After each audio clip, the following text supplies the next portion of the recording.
먼저 이 시각 주요 뉴스입니다. 한국전력의 동해안에서 신갑형 송전선로 추가 경과지 의결에 대해서 송전탑 반대대책위원회가 효력정지 가처분 신청을 내며 법적 공방으로 이어지고 있습니다. 2022학년도 수능이 오는 11월 18일에 치러집니다. 강원도교육청은 코로나19 상황에서 안전한 시험이 이뤄지도록 대비책을 마련해 운영합니다. 강원도 소방본부가 응급 환자의 골든타임을 확보하기 위해 국민건강보험공단과 손을 잡았습니다. 진료 정보 등을 기반으로 한 빅데이터 체계를 구축할 계획입니다. 늘어난 주택가 오토바이 소음으로 주민들이 몸살을 앓고 있습니다. 체감 정도보다 낮은 단속 기준으로 실질적인 적발이 어려운 상황입니다.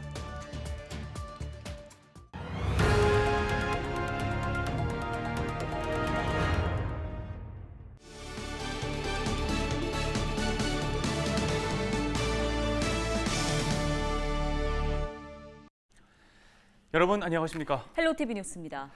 1.4km, 손에 잡힐 듯 가까운 거리죠. 그렇지만 결코 갈 수 없는 북녘의 땅. 분단의 현실과 마주하는 곳이 있습니다. 바로 김포의 애기봉인데요. 네, 해발 154m, 6.25 전쟁 때 격전이 벌어졌던 이곳에선 북한 개풍군의 모습이 훤히 보입니다. 해마다 성탄절이 되면 크리스마스 트리 점등식이 열리던 곳이지만 남북 관계가 악화되면서 2014년 철탑이 철거됐습니다. 네, 이곳이 최근 평화생태공원으로 탈바꿈했습니다. 분단 76년 평화와 통일을 염원하는 마음이 예전의 북쪽을 훤히 비추었던 크리스마스 트리처럼 전달되기를 바라겠습니다. 오늘 헬로티비 뉴스 시작합니다. 먼저 첫 소식입니다. 한국전력이 추진하는 동해안 신가평 초고압 송전선로 건설 사업이 법적 공방으로 번지고 있습니다. 이 횡성군 송전탑 반대대책위원회가 지난 입지선정위 회의에서 결정된 추가 경과지는 무효라며 효력정지 가처분을 신청한 건데요. 네, 조건부 의결에 조건이 충족되지가 않았는데 한전이 결정을 강행했다는 주장입니다. 이다혜 기자가 취재했습니다.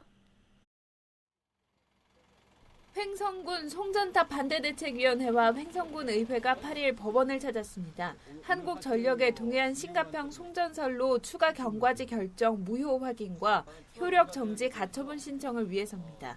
대책위는 입지선정위원회가 추가 경과지 선정 과정에서 의결 조건으로 제시한 사항이 충족되지 않았다며 이번 결정은 무효라고 주장하고 있습니다. 말하자면 조건부의 불성취라든지 아니면 해제 조건부의 성취로 인해서 그 16회 의결이 무효가 되었다 이렇게 저희는 판단을 하고 있고 무효다라고 하는 확인 판결을 받을 필요가 있고 그 확인 판결이 확정될 때까지 선고가 될 때까지 효력을 정지할 필요가 있다라고 해서 한전 입지선정위는 지난 8월 회의에서 횡성에 인접한 홍천 지역 추가 경과지를 조건부 의결했습니다. 하지만 대책위는 다음 회의에 홍천군 담당 공무원과 군의회가 참석하지 않으면 추가 경과지에 대한 의결을 무효로 한다는 단서 조항을 무시했다고 지적합니다.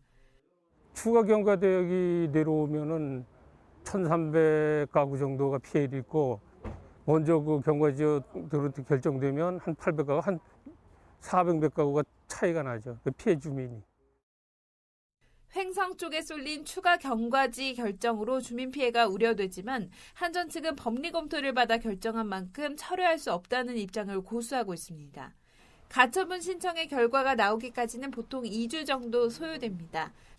대책위는 그러나 다음 주로 예정된 제18차 입지선정위원회 회의 전까지 판결을 내려줄 것을 재판부에 요청했습니다. 헬로티비 뉴스 이다혜입니다. 예, 요즘에 배달 음식 많이 시켜 먹죠. 참 편리하기는 한데 이 오토바이들이 많이 다니다 보니까 주택가에서는 소음 피해가 커지고 있습니다. 네, 그렇습니다. 문제는 단속을 하려 해도 이마저도 쉽지가 않다는 건데요. 무엇이 문제점인지 김한식 기자가 현장 취재했습니다. 오토바이가 굉음을 내며 달려갑니다.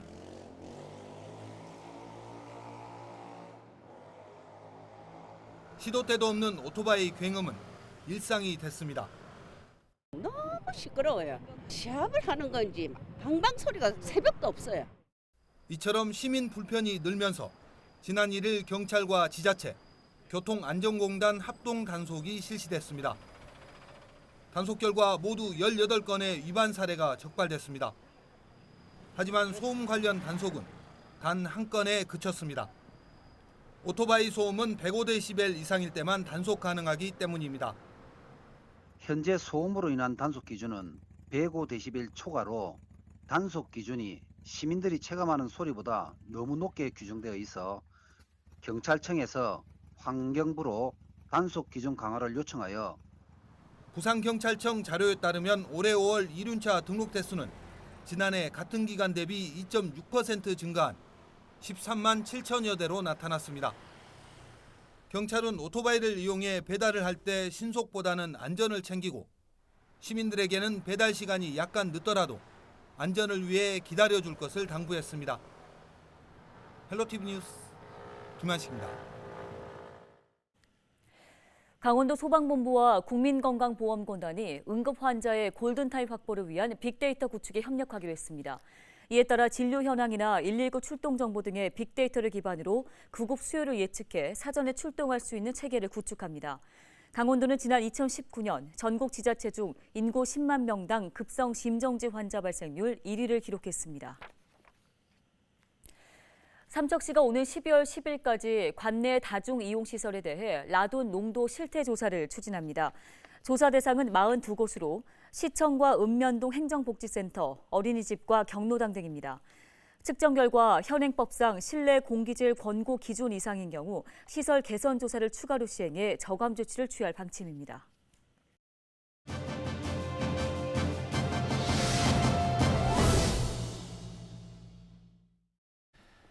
네, 오는 11월 18일에 2022학년도 대학 수학능력시험이 치러지게 됩니다. 지난해에 이어서 코로나19 상황에서 치러지는 두 번째 수능시험이 될 텐데요. 네, 강원도교육청은 시험에 차질이 없도록 수능시험 지원체제에 돌입했습니다.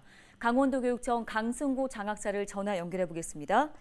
자, 장학사님, 강원도교육청이 시험관리본부장 임명을 시작으로 이제 올해 대학 수학능력시험 지원체제를 갖췄는데요. 먼저 구성 어떻게 됐습니까?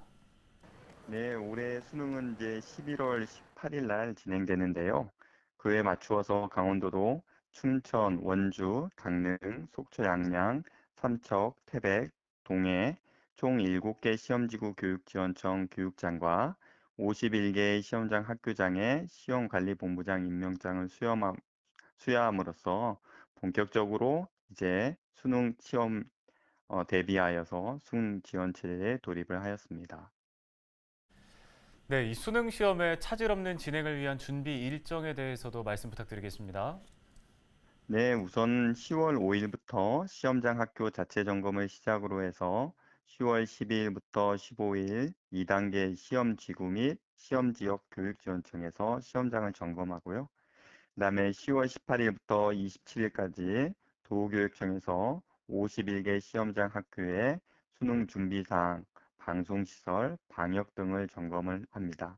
또한 11월 3일부터 10일까지 시험장 학교 방역 상황을 도교육청 및 시험지구, 시험지역 교육지원청이 합동 점검함으로써 2022학년도 대학 수학능력 시험을 차질 없이 준비할 계획입니다. 네, 대학 수학능력 시험을 치르게 될 도내 수험생 응시 인원과 또 시험장 운영 계획은 어떻게 됩니까? 네, 올해 수능 응시 인원은 작년보다 172명이 증가한 12,519명이 응시를 합니다. 시험장은 별도 시험장 7개를 포함한 총 51개 시험장에 578개의 시험실이 운영할 예정입니다. 네, 코로나19가 종료되지 않은 상황인 만큼 이 감염 우려에 대한 대비책도 철저하게 세워놔야 할 것 같습니다. 관련 내용과 함께 당부 말씀 부탁드리겠습니다. 고3 학생들이 코로나19 백신 접종을 하였지만 언론 및 질병청 보도를 보면 백신 접종자 중에서도 돌파 감염이 발생하는 경우가 있기 때문에 수험생을 포함한 가족분들께서는 일상생활에서의 방역 지침을 준수하여 주시고 작년과 마찬가지로 아마 교육부에서 수능 시행 2주 전부터 수능 특별 방역 기간, 그래서 올해를 보면 11월 4일부터 11월 18일까지가 되는데요. 이 수능 특별 방역 기간 중에는 다중이용 시설 중 밀폐, 밀집, 밀접, 3밀이라고 하죠. 여기에 대한 시설 이용을 자제해 주시고 스터디 목적으로 포함한 친구 간 소모임과 경조사, 종교시설, 대면 참석 및 일가 친척 간 그 왕래를 좀 자제해 주시기 바랍니다. 올해 그 수능은 작년과 거의 대동소이한데 작년처럼 올해도 학생들은 이제 수능 시험의 당일날 만약에 유증상이 있었을 때는 별도의 그 일반 시험장의 별도의 시험실에서 응시를 하고 혹시라도 그 수능 시험일 전에 만약에 자가격리 대상자가 되면 별도 시험장에서 시험을 응시하게 됩니다. 올해도 작년과 똑같이 학생들은 이제 마스크를 꼭 착용을 해야 되고요. 근데 작년과 달라진 점은 매 시간마다 책상 앞에 두었던 칸막이가 없어지고 올해는 점심시간 중에 3면의 종이 칸막이를 설치를 하여서 식사를 하고 그리고 난 다음에 그 종이 칸막이를 수거하는 이렇게 달라진 점이 있습니다. 예, 관련 도움 말씀은 여기까지 듣겠습니다. 지금까지 강원도 교육청 강승구 장학사였습니다.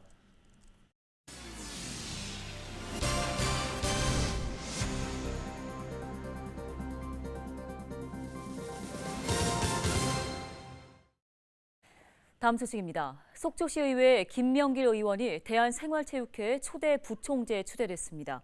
대한생활체육회는 40대 종목별 단체와 전국 17개 도와 광역별로 구성된 사단법인으로 오늘 15일 협회에서 약식으로 임명장 수여식을 진행할 예정입니다.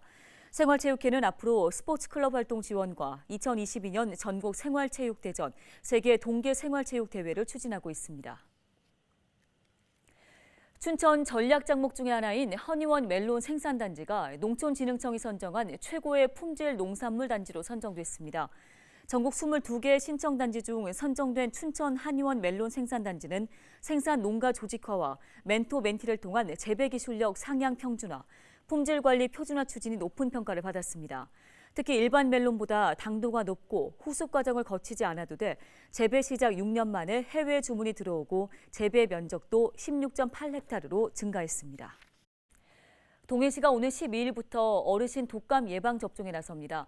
접종은 연령별로 순차적으로 이뤄지며 만 75세 이상은 12일부터, 만 70세에서 74세는 18일부터, 만 65세 이상 69세 어르신은 21일부터 접종이 가능합니다. 이번 접종은 주소지와 관계없이 전국 지정 의료기관을 통해 무료 접종이 가능하며 내년 2월 28일까지 접종받을 수 있습니다.